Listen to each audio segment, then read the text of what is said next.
71वीं BPSC की मुख्य परीक्षा लगता है एक नए अवतार का रूप ले लिया है, क्योंकि जिस प्रकार के प्रश्न इस पूरे पेपर में पूछे गए हैं उससे यही लगता है कि बीपीएससी यूपीएससी के स्तर को अब छुएगी और छूने वाली है, क्योंकि चाहे वो ऐसे का पेपर हो, चाहे जीएस 1 का पेपर हो या जीएस 2 का पेपर हो, तीनों का मॉडल या तीनों का प्रश्न पत्र को देखने से यही लग रहा है कि बीपीएससी अब अपना एडवांस रूप में चली जा रही है और अच्छे लड़कों का सिलेक्शन होने की संभावना अब ज्यादा बढ़ गई है बनिस्पत रट्टाफिकेशन वाले लोगों की तुलना में, क्योंकि बहुत सारे अच्छे बच्चे इसलिए बाहर हो जाते थे, अभ्यर्थी इसलिए बाहर हो जाते थे क्योंकि उन्हें इनोवेटिव लिखना ज़्यादा पसंद था। वो स्टैटिक पोर्शन में लिखने में कहीं ना कहीं फंस जाते थे। जिस प्रकार का नेचर का पेपर आया है वो पढ़ने वाले जो यूपीएससी की सतत तैयारी कर रहे हैं उस स्तर वाले विद्यार्थियों के लिए इस बार का 71वीं बीपीएससी का पेपर था और काफी खूबसूरत पेपर आयोग ने बनाया है। इथिक्स वाले पार्ट से लगभग 2 निबंध इसमें पूछे गए हैं ऐसे में। इथिकल निबंध, फिलोसफिकल निबंध यूपीएससी में भी पूछे जा रहे हैं और उसी को पैटर्न को फॉलो करते हुए बिहार ने 2-3 निबंध पूछे हैं और निबंध का स्तर काफी, हर निबंध का स्तर काफी उच्च स्तर रहा। तो ओवरऑल ऐसे का पेपर काफी उच्च स्तर का रहा। अगर जिन्होंने अच्छा परफॉर्म किया हो, लिखा हो, तो उनका 180 प्लस मार्क्स आना सहजता से निबंध में आ जाएगा, क्योंकि पेपर का स्तर काफी ऊंचा है। जनरल लिखने वाले लोग बाहर हो गए, इसमें उन्हीं लोगों का परफॉर्मेंस अच्छा होगा जो जिनकी डेप्थ नॉलेज है और जिन्होंने सतत रूप से ढंग से तैयार की है। उसी प्रकार जीएस पेपर 1 में देखें, हिस्ट्री वाला सेक्शन जो है जो 5 क्वेश्चन पूछे गए 1 नंबर के, नंबर 1 का ABCDE, वो काफी स्टैटिक रहा है। हाँ, लेकिन जो 2A, B और 3AB, तो ये मौर्य कला से पूछा गया। तो मौर्य कला ऐसे भी एक्सपेक्टेड रहता है। और 1857 में क्रांति और बिहार की भूमिका, 2 क्वेश्चन पूछे गए उसमें मिला जुला के, राजनीतिक आर्थिक पहलू और बिहार की भूमिका। तो ये क्वेश्चन को लिखना दिखने में सहज है, लिखने में टफ है। उसी प्रकार मौर्य कला वाला भी क्वेश्चन देखने में सहज है, लिखने में टफ है, उसको उसी के अकॉर्डिंग रूप में बांधना। उसी प्रकार ये जो भारतीय राष्ट्र संवैधानिक आंदोलन से लेके मांग से लेके जन आंदोलन के रूप को में कन्वर्ट होना, ये काफी हिस्टोग्राफी का पार्ट है। इसको 3 चरणों में तोड़ के लिखा जाना चाहिए था। एक 1885 से लेके 1905 का चरण में, जहां संवैधानिक मांग प्रबल थी। उसी प्रकार 1905 से लेके 1917 या 1920 का फेज का वर्णन करना था। और तीसरा था 1920 या 17 से लेके 1947 तक का फेज का वर्णन था, जहां जन आंदोलन चरण रूप में उभर कर आया। इस फेज में संवैधानिक मांग विशेष रूप से रहा उदारवादी चरण में, और इस फेज में क्रांतिकारी गतिविधियां हुई और उसमें बिहार की भूमिका, तो बिहार के उदाहरणों के साथ इसमें वर्णन करना इस आंसर में था। वही नेहरू जी के आदर्शवादी विचारधारा में विदेश नीति के नीति में ये क्वेश्चन भी काफी अच्छा रहा था। उसके बाद देखें, अगर उसमें भी टच करते तो अगर आपको नेहरू के ऊपर पकड़ है तो ही वो क्वेश्चन टच करते, तो आप उसमें 38 से में से 24-25 नंबर आपको मिल जाएगा। क्योंकि पेपर का नेचर ओवरऑल ये भी टफ पेपर है, ये टफ पेपर है, और इसमें जो ढंग से लिखा होगा, थोड़ा सा भी बेहतर लिखा होगा, उसको नंबर मिलेंगे, अच्छे नंबर मिलेंगे। उसके बाद ओवरऑल इसका देखें क्या डीआई में 4 था, 4 में 2 डीआई जो था जो है वो करने वाला था, सी और डी, बी और सी करने लायक था। पहला में कैलकुलेटिव ज्यादा था, आखिरी में थोड़ा लेंदी था। तो ये दोनों डीआई जिन्होंने किया होगा वो आराम से इस पेपर को हल कर सकते हैं। तो इसमें अगर अच्छे जो कैंडिडेट है, और फिर हाँ आईआर वाला पोर्शन जो है वो भी पोर्शन काफी सहज नहीं था। आईआर वाला पोर्शन भी टफ रहा, और आईआर के साथ साथ जो करंट पूछे गए हैं वो काफी स्टैंडर्ड लेवल के पूछे गए हैं करंट। आसान करंट नहीं थे। जैसे छठ पूजा के संदर्भ में जो पूछा गया है, ये इनोवेटिव सोच अगर आपके पास नहीं है तो आप नहीं लिख पाएंगे। उसके बाद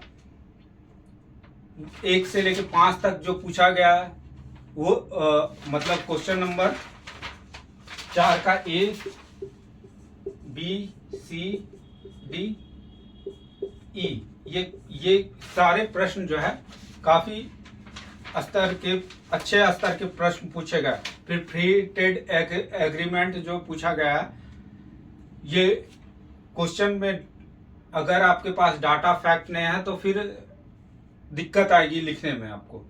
फिर एसडीजी पहले भी पूछे, लेकिन ये 10 साल में क्या क्या इम्प्रूवमेंट किया है उसमें रैंकिंग चाहिए। अगर ये सब डाटा आपके दिमाग में, भारत का एसडीजी में जो 17 गोल है, 17 गोल में किस किस में क्या स्थान पाया है, क्या इम्प्रूवमेंट आया है, अगर तुलनात्मक रूप से डाटा आपके पास नहीं है तो ये प्रश्न लिखना, इसका उत्तर लिखना बहुत ही चुनौतीपूर्ण है। अगर आपके पास थोड़ा सा भी डाटा हो और लिखे हो तो इसमें नंबर अच्छा खासा मिलेगा। यानी पहला पेपर में अगर इनोवेटिव सोच है और डाटा फैक्ट इस आईआर वाले सेक्शन में मौजूद था तो इसमें नंबर मिलने की संभावना काफी बेहतर है। उसके बाद आ जाइए, उसी प्रकार देश में बिहार प्रधानमंत्री फॉर्मलाइजेशन फूड प्रोसेसिंग योजना में टॉप परफॉर्मर के रूप में उभरा है। शहरी और ग्रामीण क्षेत्र में पीएमएफई की भूमिका का विश्लेषण करें। तो इसके लिए आपको डाटा फैक्ट और योजना कब से लागू हुआ, क्या हुआ, इन सब बिंदुओं को अच्छे से जानने की आवश्यकता थी, तभी ये क्वेश्चन लिखा जाएगा। उसी प्रकार पेपर 2 भी इस बार का काफी उच्च स्तरीय पेपर रहा है। ओवरऑल अगर जीएस अच्छे कैंडिडेट को अगर जीएस पेपर 1 में देखें तो 160-170 मार्क्स मिल जाएंगे, और डीआई वगैरह अच्छा रहा तो 180 प्लस भी चले जाएंगे। क्योंकि पेपर का स्तर ऊंचा होता है, आप थोड़ा सा बेहतर परफॉर्म करते हैं तो नंबर मिलने की संभावना जनरल मार्किंग ना होकर स्टैंडर्ड मार्किंग में चली जाती है। उसी प्रकार जीएस पेपर 2 का पॉलिटी सेक्शन जो है सारे के सारे प्रश्न जो है स्टैंडर्ड है, चाहे वो ए बी सी डी पहला क्वेश्चन हो या फिर 2 ए बी हो या 3 बी सी हो, सारे प्रश्न जो है इनोवेटिव है, अधिकतर प्रश्न इनोवेटिव है, और नैरो मार्जिन का डिफरेंस लेवल रहता है इन प्रश्नों को उत्तर लिखने में, और ज्यादातर पॉइंट ऐसा लगेगा कि हम एक ही चीज को बार बार घुमा के लिख रहे हैं। तो अगर इनमें आप डिफरेंशिएट बेहतर रूप से करते हुए लिखते चले जाते हैं तो आपको नंबर अच्छा खासा मिल जाएगा। लेकिन फिर भी ये डिफिकल्ट सेक्शन में आया था। उसी प्रकार इसका इकोनॉमिक्स और ज्योग्राफी वाला पार्ट, तो ज्योग्राफी से आजकल पूछे जा रहे हैं। आजकल इकोनॉमिक्स पार्ट से कम ज्योग्राफी वाले पार्ट से ज्यादा क्वेश्चन पूछे गए हैं। ये भी, इसमें भी फोर्थ औद्योगिक क्रांति के बारे में पूछा है।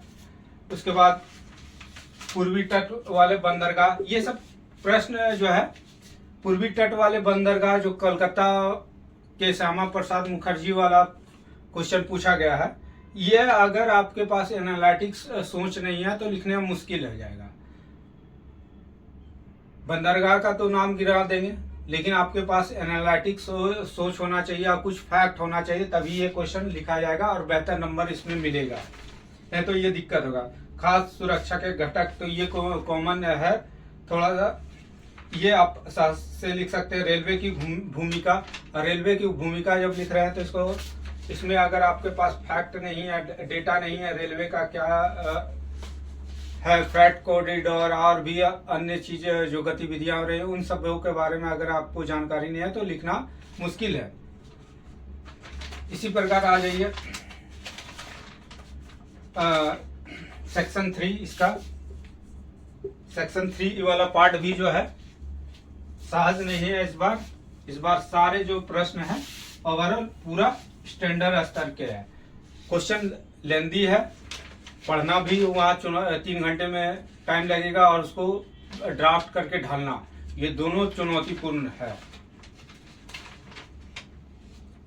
और लगभग करेंट बेस्ड ज्यादा पूछा गया है। प्रश्न को देखें तो करेंट बेस्ड है, अप्लाइड है। तो ओवरऑल पूरे 71वीं बीपीएससी मेंस का जो पेपर रहा वो कठिन श्रेणी का माना जाएगा और अच्छे कैंडिडेट को इसमें फायदा मिलेगा जो सतत रूप से तैयारी कर रहे हैं। तो इस प्रकार एक बार कट ऑफ देख लें। लगभग 13,000 कुछ लोगों ने एग्जाम दिया ना, 13,000 समथिंग। तो पेपर ऐसे में अगर जिन्होंने अच्छा परफॉर्म किया होगा तो उनको एवरेज 160 से 70 मिल सकते हैं। जीएस पेपर 1 में जिन्होंने अच्छा लिखा होगा, जिनका हिस्ट्री और आईआर पे पकड़ होगा, उन लोगों को डीआई 1 से 1.5 सही होगा तो उन लोगों का एवरेज स्कोर चला जाएगा 160 से 65 के बीच। वहीं इस वाले सेक्शन में हमें लगता है स्कोरिंग जो है 140 से 50 के बीच रहना चाहिए। और इसमें इस पेपर में जो बीपीएससी अब के लिए सीरियस ने है वो समझता इस पेपर को हल करने लायक, उनको आगे के लिए रणनीति के लिए विचार करना चाहिए। धन्यवाद।